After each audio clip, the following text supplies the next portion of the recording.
जैसे बड़े बड़े यज्ञ होते थे।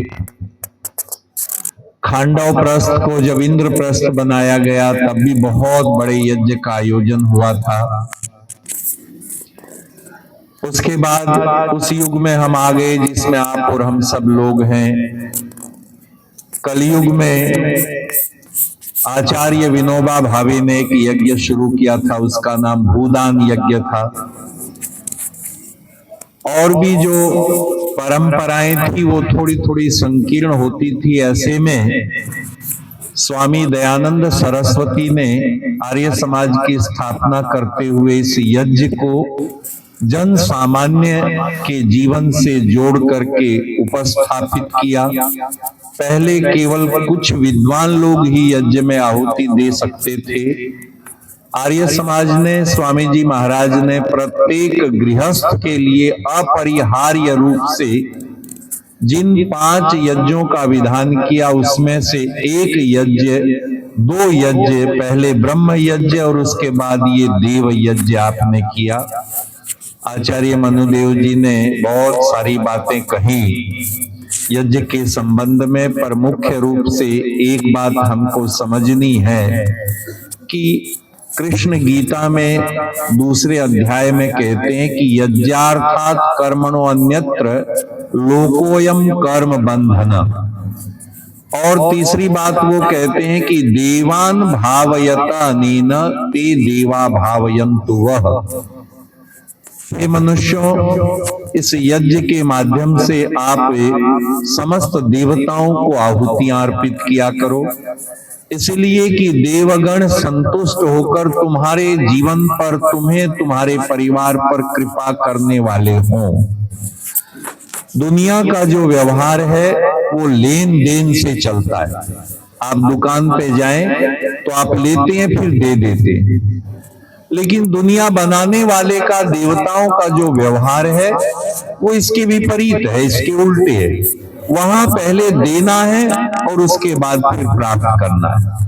आप पहले यज्ञ में आहुतियां देते हैं और फिर आशीर्वाद के रूप में अपने जीवन में बहुत सारी खुशियां, प्रसन्नता। और ब्राह्मण ग्रंथ तो ये कहते हैं कि यो यद इच्छति तस्य तत्। आप जिस भाव से, जिस भावना से इस यज्ञ का अनुष्ठान करते हैं, आपकी वो भावना पूर्ण होती है।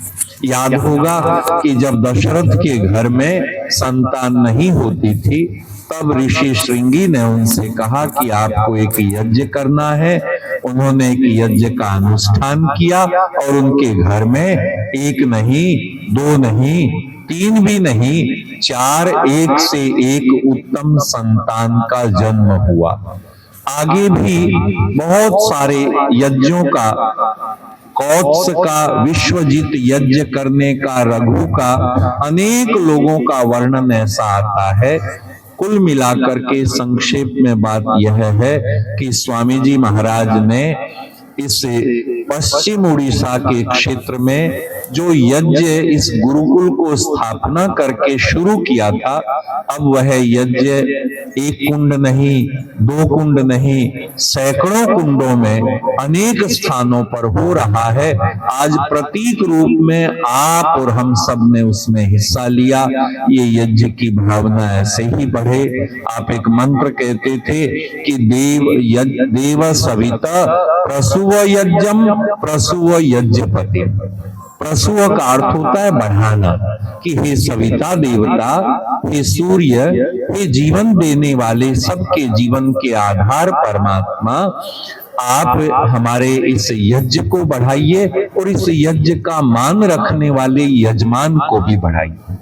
ये बढ़ने और बढ़ाने की बात है और महसूस, अनुभव करने की बात। सबसे बड़ी बात यह है, आप कर्म करें और कुछ भी अनुभव न करें तो अनुभव न करने के कारण आपके आंतरिक, आपके भीतर जो खुशी और जो लाभ होना चाहिए वो नहीं होता। बहुत बार आप देखते हैं कि डॉक्टर के पास गए, वैद्य जी के पास आप आए, आपने अपनी बीमारी बताई और जब वापस गए तो आप ठीक हो गए। बहुत बार ऐसा होता है, आप बीमार होके जाते हैं और बिल्कुल ठीक होकर के आते हैं, क्योंकि आपने अपनी बात बताई और उन्होंने बड़े प्रेम से आपको अभी उपचार ही बताया और उसी में आप आधे से ज्यादा ठीक हो जाते हैं। अच्छा वैद्य मिल जाए, अच्छे विचार मिल जाए तो आप आधे ठीक हो जाते हैं। ऐसे ही जब आप श्रद्धा के साथ में आहुतियां देते हैं तब वो हजारों हजारों गुणी होकर के और आगे बढ़ती है और सबके जीवन पर अमृत और सुखों की वर्षा करने वाली होती है। बहुत संक्षेप में ये बात मैंने कही। अब स्वामी जी महाराज अपना आशीर्वचन